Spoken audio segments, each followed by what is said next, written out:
Good evening, everyone, and welcome to Navigating Academic Success at Linden Hall. My name is Natasha Lopez, and I'm the Assistant Director of Admissions here at Linden Hall. And I have three wonderful faculty who will be helping host this webinar.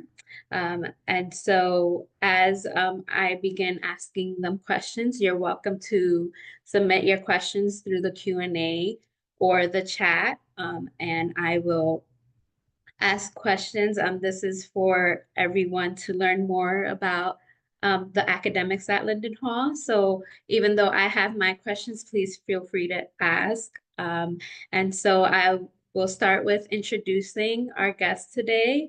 Um, and we can start with Mr. Honderas. Great. Well, hi, I'm Mr. Honderas. I am from the English department. This is my 7th year at Linden Hall, and I teach upper school. So I teach 9th grade world literature, and then I teach 11, 12 electives, such as philosophy through literature, image and word, which is a film studies course, horror literature, and a new one this year that's a lot of fun, video games as literature. And I also teach the AP classes, so AP Lit and Lang. Thank you, Mr. Honderas. And then Ms. Mock, would you like to go next? Hi, I'm Mrs. Mock. This is my first year at Linden Hall, but my second year teaching in general.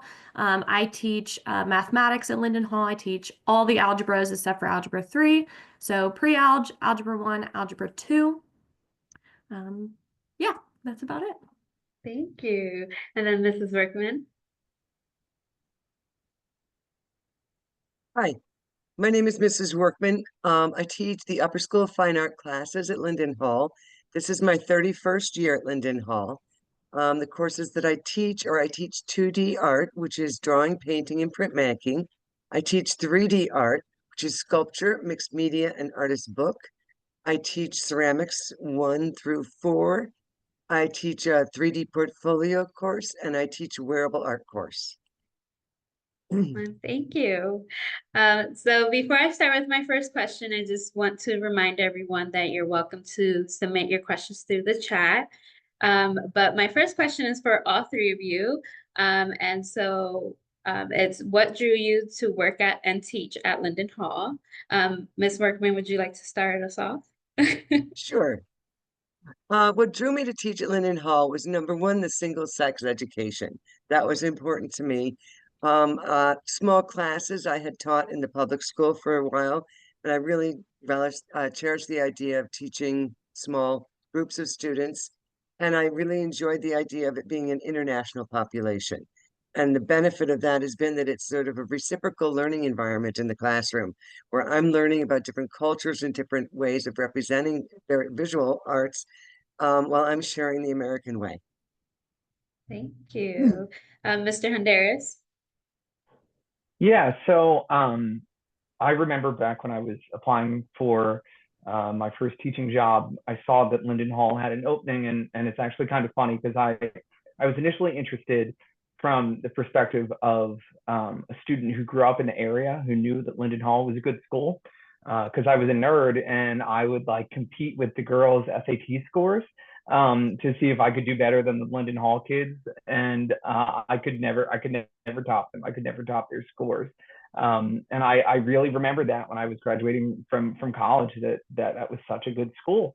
And so that was the first thing. But then I remember I came in and I interviewed, and I kind of shared my vision for a film studies course, and unique elective courses that would allow us to push literature classes in new and exciting directions, and everybody was totally on board. And so I think right away that was like, as a teacher, where else am I going to be able to teach some of those things that normally you would only be able to teach at a college level? It was kind of crazy that I had that freedom, and I continue to have that freedom to experiment and design these new classes that push things in new directions. And I think that just reaffirms all the time why I chose Linden Hall and what I think makes the academics, especially great here. Yeah. And then Mrs. Mock. So I learned about a position at Linden Hall over the summer. I was looking for a new job opportunity because where I was at, I just didn't feel like it was a good fit for me at the time. And it just kind of worked out over the summer. I was looking for a job, hadn't really heard back from a lot of places, and I got a call. I went to the interview. It was really crazy because I've known about Linden Hall for years, even though this is only my second year teaching. I've known about it for a long time because I grew up in Lidditz and I did a lot of extracurriculars with basketball and volleyball. And we would always play Linden Hall every year, 2 times a year. So I knew about Linden Hall from that. My best friend growing up, Amy, she was an exchange student from China, and a lot of her host sisters also went to Linden Hall. So I knew about it from their experiences too, and from what we had talked about with them as well. And I've been on campus multiple times. I knew some other friends too whose parents worked there. So a lot of interconnectedness somehow working my way into Linden Hall without even really realizing it. And when I was in high school and middle school, I went to a very small Christian school in Lidditz. So the small class sizes really work best for me too. And just our schedules as well, it really allows us a lot of time to get to know the students outside of class. And I like how a lot of the time as well that's worked into our schedule is similar to college, where you have office hours and there's plenty of chances for students to come and get to know you and ask extra questions outside of class time. Thank you. And so my second question is, what is your favorite class to teach at Linden Hall? Anyone can pick this one. I'll start. I have to second what Mr. Honderas said about the opportunities for teaching and expanding different ways of exploring, sharing our knowledge with the students. And that I really have trouble selecting one single class that is a favorite, because since I started at Linden Hall, I've pretty much developed the program that we have in existence now. When I started, it was just art. No definition, no steps, no tiered levels or anything like that. And the opportunities presented to me as a teacher at Linden Hall have been just so wonderful, because I could develop programs that I felt students would tailor to their individual interests, as well as help them to grow as individuals in the fine art world. So I'd have to say every one of my classes is a favorite. Thank you. Mr. Honderas, would you like to go next? Sure. So there's sort of a recency bias of this new video games as literature course being a favorite, just because I'm just really excited about it. I have students right now for their honors project who are actually making video games, which is just really kind of unbelievable. So that I lean toward that, but I think deep down my favorite is Image and Word, the film studies course. There's something about at the end of that class when the kids get to show their final projects on the big screen at Penn Cinema that I think is just I think that's a really cool experience, and I'm thankful to be able to do that with the kids. So I'd say Image and Word. And so how does Image and Word work? So are they working up to their project at Penn Cinema? Yeah, so I'm a project-based teacher. I do a lot of creative application of our concepts from class, and so kind of the main premise of Image and Word is that film is as much a form of artistry and literature as is poetry, as is reading and picking apart a novel. You can do very much the same thing with film, and so it's a course that's designed to equip students with the skills not only to make a movie, but to be more critical consumers of the media that's around them, to be able to look at those images and realize that was curated by the cinematographer and the director, and there was a message behind it. And so, you know, we have these smaller projects throughout the year, but it does culminate, especially the honors kids. It's something that they're building those skills, and then, you know, they're script writing throughout the course of the semester, and then they're filming and they're editing, and so that really is the culmination at the very end. That, you know, it's not just they made a film, they've written an essay about it, analyzing what their artistic intention was, and you know, it's always so cool to see them kind of peel back the layers of the choices that they make, and see them acting as an artist, but also as, again, a critical consumer of art. So I think that's a great thing, and I think Mrs. Workman and I have talked about that line between art and literature is just, you know, there really isn't much of a line. So it's great to be able to explore that. Yeah. I remember, so I'm also a dorm parent at Linden Hall, and I remember one of our boarding students came to me and was like, Miss Lopez, I need you to throw dirt on my face. And I was like, no. And she was saying it was because she needed it for her movie.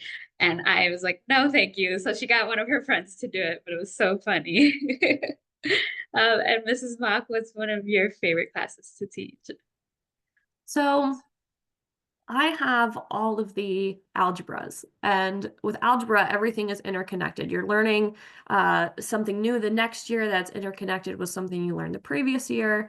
So like in pre-algebra, just taught a unit on systems of equations, and then in Algebra 1, they kind of revisit systems of equations and learn some different ways of how to solve them. And then in Algebra 2, they learn about systems of three equations. And I'm kind of piggybacking off of Mrs. Workman because I can't exactly pick a favorite. I always said that if I were to go to a school and they would give me the options of what I wanted to teach, it was always algebra. And normally when students get into pre-algebra or Algebra 1, that's normally where they start to kind of fall off a little bit because they've just kind of gotten used to the numbers, and then we invite letters into the mix. And I would say in terms of that, maybe pre-algebra a little more, just because I get to work closely with the students, introducing those letters and trying to help them navigate how those quantities work into math and such. But overall, I like all the classes that I teach. Thank you. Um, so my next question is, how do you see the skills you teach your students in the classroom translate to areas outside of the classroom, like leadership opportunities and extracurricular activities? Ms. Workman, can you start us off?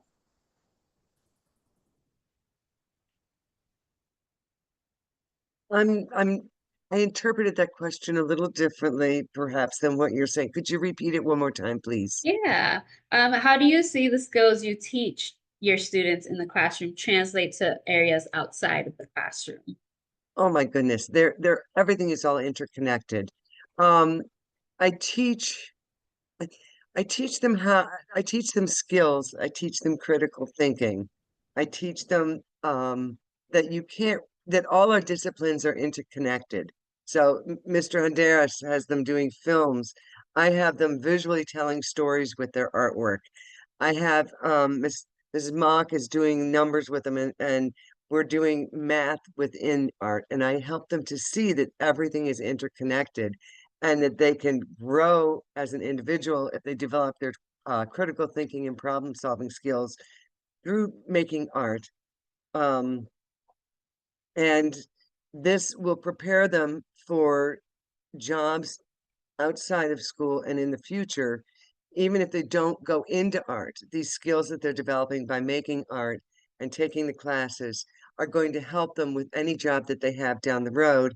And I also tell them that I integrate art appreciation into the classes, and I tell them that it's important if they're out somewhere, even if they don't go into the art field, that they can be art appreciators and they can use those skills and have intelligent conversations with people about how to communicate with, and interpret visual communication. Thank you. And then Mrs. Mock. So recently, I took my middle schoolers to a math counts competition at Millersville University, and a lot of the questions that are on the tests that they take either in a team or in the individual round or target round, a lot of the questions focus around what they're learning in middle school math, since it is a middle school math competition. But it takes it a step further where we're adding, logic into it and things like that, and a deeper study into the real number system and things like that. And it's really cool to get to see the students using the skills that they learn in a deeper level, and all the formulas we go over and how they apply those to more sophisticated problems. Some of the problems I even saw in my proofs class my sophomore year in college, and these students are able to do that using the skills that they're developing in middle school mathematics. That's amazing. Thank you. And then Mr. Hernandez. Yeah, I think I don't even quite know where to start. I mean, I think about how the English department, a big part of what we do is our speech program. And I think about our emphasis on things like public speaking. It's something that, when you tell people, hey, 10th grade through 12th grade, you're going to be giving a speech to the school every year. It's something that, initially they get a little nervous about that, but when you see somebody go through that process and actually get up there and do it, and you see them year after year improving and finding their voice, it's really unbelievable to see the difference that makes. Not just as a speaker, but as a person, the confidence that comes from that, finding their voice and knowing that they can get up there before a group and have their say and not back down, not be scared of it, is a hugely transformative thing. I think as a discussion-based teacher, I run a lot of discussions, and part of that is teaching kids that it's not the loudest voice in the room that's the most valuable, and it's not the person we hear from the most, right? The really valuable thing is to learn how to invite others in, how to respond to others, how to make this a community where we hear from everybody. And so that's something I challenge them to do throughout the year. If you want to get a full 10 out of 10 on that discussion score, without my intervention, you guys need to figure out how to run a discussion together and balance out the voices, invite the people that maybe aren't as willing to jump in right away. How do we get those voices involved, and how do we be mindful of our own contributions within that space? And I think it's really interesting to see how students grow as somebody who's mindful of how to lift others up in a space as well. I think that's hugely important too. So and I think just all talking about Mrs. Workman, you talk about helping kids to have these meaningful discussions about art. I always tell people all of these skills are helping you to decode the world around you, right? We are surrounded by meaning. And the more that we are able to see that meaning and to reflect meaningfully on it, the better that is for the lives that we live. So, that's just a few things, but I think there are a lot of ways. Yeah, thank you. So now I kind of want to go into some of the supports we have at Linden Hall. So my first question is, when you see a student struggling in your class, what is your typical course of action to help that student? Mr. Honderos, do you want to start? Sure. I think of two things right away. First of all, I think, I speak for all of us when I say that we really do try to operate as a team, not just as teachers, right? Like, I think about the ninth grade teachers. We have team meetings every month. We're there to connect about how things are going, the highs and the lows, right? Where can we support each other, but also who are the students that we can do a better job supporting, and what does that look like? But I also think that we work as a team with parents, right? This is one of those things where I think we do a really good job of reaching out to parents to let them know what we're seeing, to work with them on how, again, collaboratively, how we can support their child. And so that's one of those things you want to talk about, a small class size that is really benefit of identify those needs sooner, and really being able to form that connection with parents right away that to support their child as we. Thank you. Mrs. Berkman or Mrs. Mock, do you guys have anything to add? Yeah, I'd like to add some. go ahead. I agree with Mr. Hunteris in that we really we communicate well with the students. The small class sizes afford us an opportunity to really get to know our students well, and to be able to read them. Sometimes they come into class and perhaps they're not, you can read that something's going on. And just a simple question of, do you have someone to talk to? Everybody connects, every student there has somebody that they connect with. It might not be me, it might not be Mr. Honduras, but there will be somebody there who they've connected with, and just communication with the students and them understanding that we're coming from a place of caring, and that we want them to be whole. We want them to feel good about themselves. We want them to get the most out of their education. If there's something going on that we can help them with, then we're available to them. And if not, we can send them or direct them to where they need to be. But we also have opportunities during the day where we can see them extra if they need to come in. I'm there early in the morning, and I'm there during our power hours and during my free block, and students come in and work when they're able to make up for time when they're struggling and they realize that they need a little bit more time.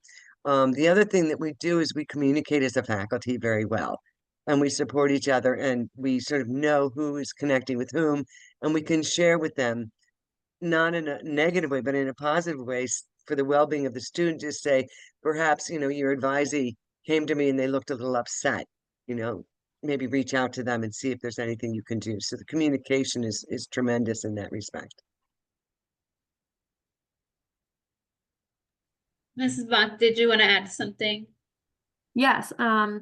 So math is normally a very hard topic for students to grasp, especially, like I said, when you start introducing more of the unknown quantities and letters into math and how to factor and things as such. Another thing I touched on a little earlier is how we have a lot of time built into our schedules where we can meet up with students and have a little more one-on-one instruction outside of class time that's more targeted towards them and their needs at that time. I know whenever I sense like a few of my students struggling on a certain topic, I always tell them, hey, when I'm free, fourth, fifth, after sixth period till 4 o'clock. Some days I'm there later because I have open gyms on Wednesdays, so I'm at the school till 6:30. So I'm always like, if you need anything, you know where to find me. Shoot me an email, anything you need. And for some of the students where it might be a little difficult for them to reach out, I take the initiative for them and I say, hey, I know you're free this period on this day. Every single week, you're coming to see me during this time, like scheduling something so they're holding themselves accountable, and they know, okay, this is when I have to go see this specific teacher during this time. And it's targeted for the students, and it helps them outside the classroom as well, just getting that extra instruction that a lot of students need. Thank you. I can definitely second that our teachers support our students both inside the classroom and outside the classroom. I don't think I've ever seen a group of faculty members show how much they want our students to succeed until I started working here. So thank you guys for everything you do. So here at Linden Hall, we take a an all-school field trip every year. I think this year we went to Philadelphia. Is that correct? Mhm. And then last year we went to DC. So outside of our all-school field trip, are teachers able to take their students on field trips? Have any of you in the past couple of years taken your students on any field trips? Anyone I could take. I took a group in the fall and I'm taking another group in 4 weeks on a field trip. One of my goals is to show students different ways of looking at art. Like their art museums are wonderful, but navigating an art museum can be very overwhelming. And I often mimic them and say, you look at artwork and you walk by and you go, yeah, uh-huh, uh-huh, uh-huh. So I try to find opportunities where I introduce them to art in an environment that is alternative to the classic museum. So I'm taking students, I took them this fall, a small group in the fall, and I'm taking another group to place called Font Hill Castle, which is in Doylestown, Pennsylvania. I'm taking my ceramic students. It's a castle that was built by Henry Mercer.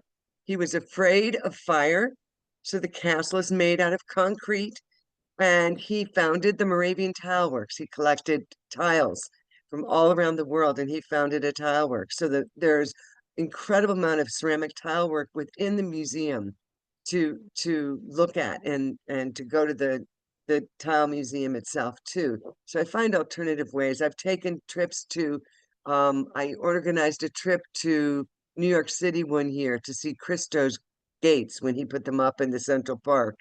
I organized another trip to go to the New York Botanical Gardens when Dale Chihuly had his exhibit there. So I try to find ways to excite students and help them to see that there's art all around them. They just have to look for it. These are more organized events, but then we talk about architecture when I taught art history, and we'd go walking around Lidditz and looking at the different architecture that's there. It's all over the place. So I love those opportunities, and I'm very glad that I have that opportunity at Linden Hall to be able to take students different locations. Yeah, that's amazing. If you ever need a chaperone, I'm available. Thanks. I'll keep you in mind. So this is just a reminder that if you have any questions, please enter them in the chat. And we're of course happy to answer them. So another question I'd like to ask is, what is your favorite memory or tradition that we have here at Linden Hall? Ms. Workman, do you want to take this one? Since you're on Okay, screen. I love Gretna Day. I Mhm. love a day in the beginning of the year in October, traditionally celebrating the headmaster. It's a tradition where school is basically canceled, and we go up to Mount Gretna and we go roller skating, and we used to have a picnic. I think we're returning after COVID to something more like that. Um, but it's just a wonderful time in the beginning of the year that we get to interact with students outside the classroom. We do weekend activities with them. But it's just a little different when you're all relaxed and you're doing something fun and you're basically playing together. And that's one of my favorite traditions.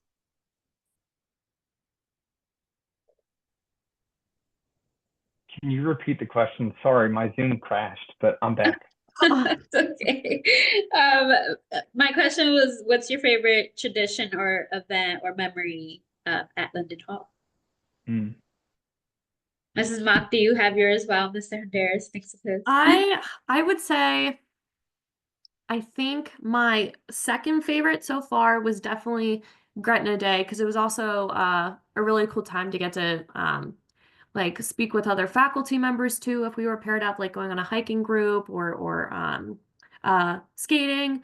I teach primarily like 7th through 9th grade. It really depends on the student's skill level, wherever they're placed. So it was nice to get to talk to some of the upper schoolers when we went on our hike, and get to know some of the other groups of students as well that I don't have in my classroom. I think my number one favorite, I really did enjoy the Philadelphia trip. Um, I was chaperoning 5 upper schoolers, and they all decided that they wanted to go to a hot pot place in Philly, and I had never been. And going to hot pot with upper schoolers was definitely a blast. it was a great time, definitely to get to connect with some of the students. I already knew some of them from volleyball, but some of them I hadn't known. None of the girls were actually in any of my classes. I just know them from volleyball and then just seeing them in the hallway. So it was nice to get to connect with them outside of school as well. Thank you. And then Mr. Honderos, did you think of yours? I did, which also let me second. I too went for Hop Hot in Philly, and but I would say I am just so sappy and sentimental, and I love those traditions that just kind of get my heart. So like Vespers always gets me, our concert before winter break, that I just being in the actual in the Moravian Church, and seeing the girls put on these beautiful performances, and the bell choir, that always gets me. It's like a quintessential winter tradition. I really enjoy that, and I think at the end of the year, the ceremony, the lantern walk, just getting to see this kind of these goodbyes the night before graduation, and the kind of the tearful recollections of all these years of memories, that it's kind of unspeakably beautiful, really, really, really a beautiful event, and that has to be my favorite. Yeah, I always cry during those. So it looks like we have a question. What specific qualities, skills, or achievements do you prioritize when evaluating potential students for upper school level entry? So what are you guys looking for in your students who are joining your classrooms?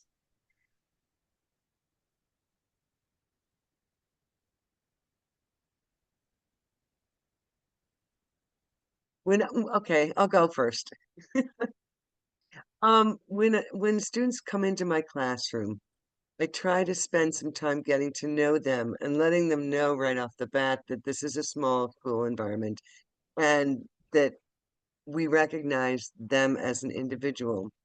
And I'm going to look I tell them that the first lesson I give them is always going to be a lesson where I'm giving them the opportunity to share their creativity, but I'm also paying attention to see how well they follow directions and ask questions if they don't understand.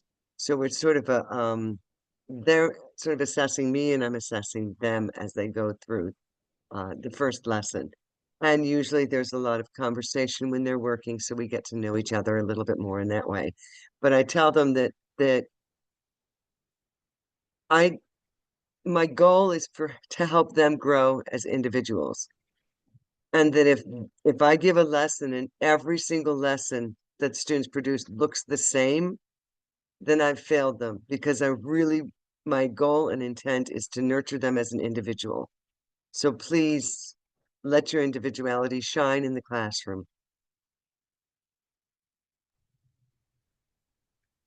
I think likewise, that's my initial answer just as a teacher is, it's not that I'm looking for somebody to fit Linden Hall Girls So Special. Is their ability to kind of redefine that mold and make it their own, and make this place their own, because they are who they are as a unique individual, and that has its own impact on this place. I think I would say, to kind of second what Mrs. Workman said, a willingness to ask for help, right? No matter where you're starting, no matter who you are as an individual. I think the way you succeed at Linden Hall, especially, I think with teachers who want to help you, is being willing to ask for that help, and knowing when it's time to get that support and being willing to do so.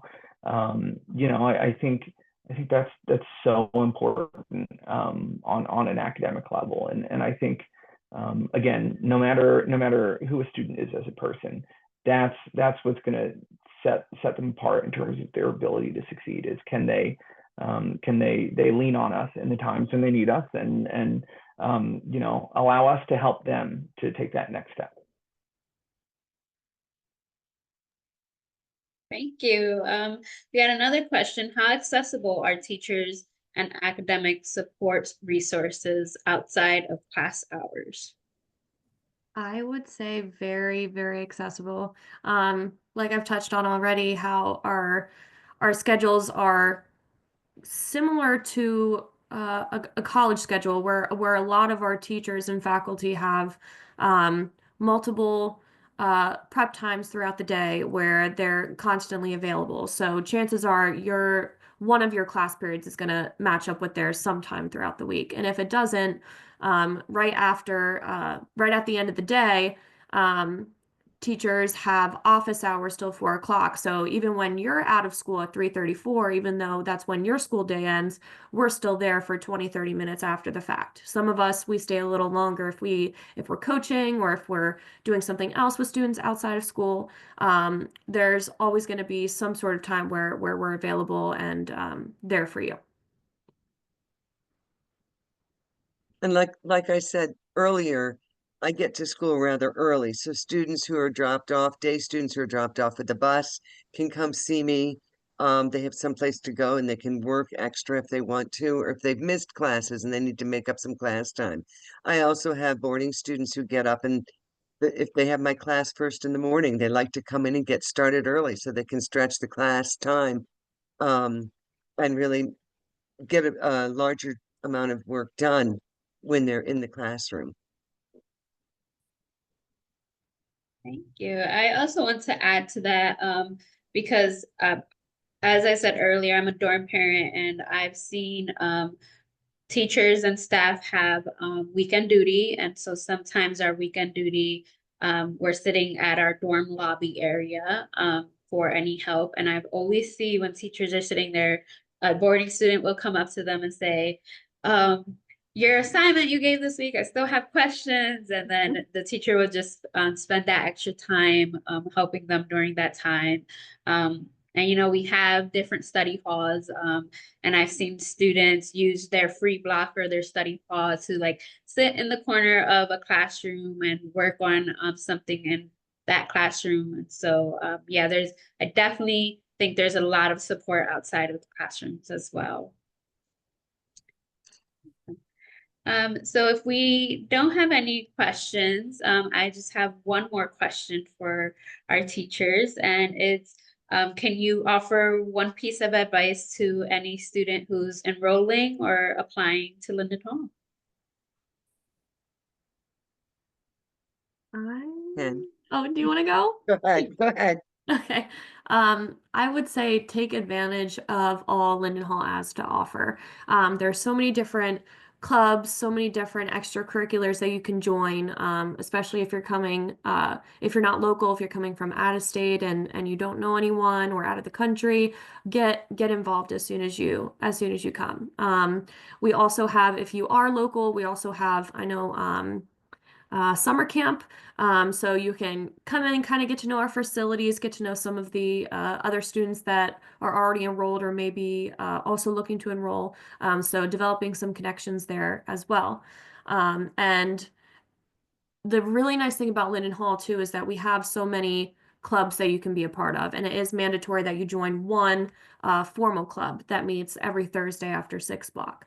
But it also allows you kind of the freedom to invent your own club if there's something you're interested in and you want to get some of your friends together to do, I don't know, a coding club or a robotics club, just anything that you might be interested in.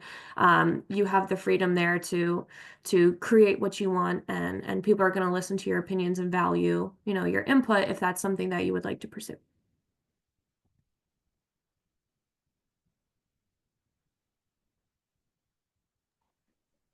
Your turn. I was going to say, oh, sorry. Do you want Go to go, ahead. Mrs. Workman? No, you go ahead, Mr. Sorry. Andres. I was just going to say, I think I would encourage anyone coming to Linden Hall to take a chance and believe in themselves. You know, I can't tell you the students who in these last 7 years I've seen who have opened up more here and decided, you know, let me run for class president. Let me go for this leadership opportunity. Let me try to bring this club back. And maybe it's something they've doubted themselves and Always, they'll come and they'll talk to me, and they'll be like, I'm not sure I should do this. I talk them into it, say go for it, and they never regret it, ever, ever. And in fact, it always changes them as a person to realize that they can take that chance. They are worth it. They can do it. That is hugely transformative. So I think to jump into your experience here and realize that so many doors are open to you, and you are worthy of opening them. And at Linden Hall, you discover that you're so much more capable of anything than what you expected. So I think if you jump in with an open mind and excitement and willingness to take those risks and believe in yourself, I think you'll be amazed by what you can become here.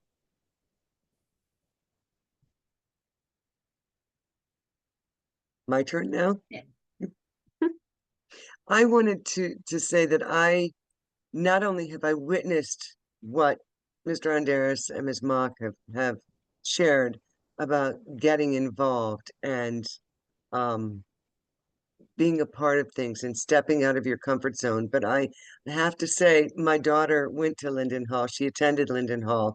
So I have it from the parent standpoint as well. Get involved, do things that you never thought you would do. She ended up being the editor of the yearbook. She ended up being the first junior counsel in the Liddittsboro office.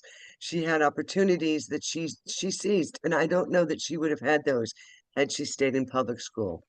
But at Linden Hall, she gained the confidence to do that.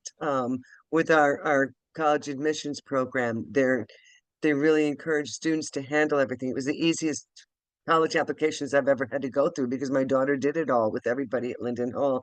And that confidence that came from being a self-advocate and taking those steps by herself and being guided by the adults at Linden Hall has made all the difference in her world. And Mr. H, speeches. She was petrified when she gave her first speech, and she got up and did research presentations in college without even thinking twice about it. So the carryover for this is just huge. So take advantage of any opportunity you can. Thank you. It looks like one more question came through. And so how well do students typically balance sports/extracurriculars, and do teachers help students with this? I can kind of start this. I think our students balance things very well here. Again, because we are a small school, I think that outside, I have one of my interview questions as an admissions counselor is how are you going to be involved at your next community? Because we need student leaders. We need students who are going to play sports, who are going to try new things, and really immerse themselves in the Linden Hall culture. But they also get the support from their teachers. Teachers know that you had a basketball game that ran late because dorm parents communicate with that. And so they're able to, give you a little bit extra time and support and come to the office hours. But I also think it's up to the student as well, knowing how to manage your time, knowing when to use your voice and say, hey, I need a little bit of extra help because I was practicing for my play audition and things like that. And so, but I definitely think our teachers do a great job of supporting things outside of their classroom. I don't know if anyone has anything to add to that. Sorry, Ms. Bach, go ahead. Sorry, I thought I was unmuted. I coached volleyball for high school. And I can say from personal experience, I had it written in my syllabus as well. The first day of school, I always told my students that if you have any prior commitment, like if you're a part of the school play or you have an extracurricular, you're on a travel team, you have to go, out of the state for a day or two for a tournament, anything like that. Those schedules are always uploaded before your season even starts. So I always tell them, give me a day's head notice. If you need an extension on assignment because you know that you're not going to get back to the dorms till 9 o'clock at night, you have an away game that's an hour away, just shoot me an email, let me know ahead of time, and then we can work together to come up with an alternative due date for that assignment or that project. So just make sure that you're working on your communication skills. You're looking at your schedules and communicating that with your teachers prior, and they're always going to be able to work with you on something that's going to help you. I was just gonna say, from the teacher side of things, I think a lot about how honors projects work in the English department. And one of the first things that we ask a student to do when they actually submit an honors project proposal is that they have to give us a timeline of what does your semester look like, right? This project, these are the deadlines. Show me how you're going to get those done. Also tell me on that timeline, what are your major obligations during this semester, right? When is the fall play? When are you going to be away for that DECA, conference, right? And how will you work around that, right? Tell me that maybe the week before I'm going to do a little extra work on this project so that I don't need to worry about it that week. That's just a level of support and scaffolding that I think we as a college prep school really kind of pride ourselves on being able to do, because they're going to get to college, have a professor who says, these are your essay deadlines, see ya, right? And they're not going to be reminding them and holding their hand through it. So I think we're a nice intermediary step between that, of kind of preparing them for doing this on your own. You're not completely on your own, but we're kind of guiding you towards that. So I think that's one of the great things about Linden Hall. Thank you.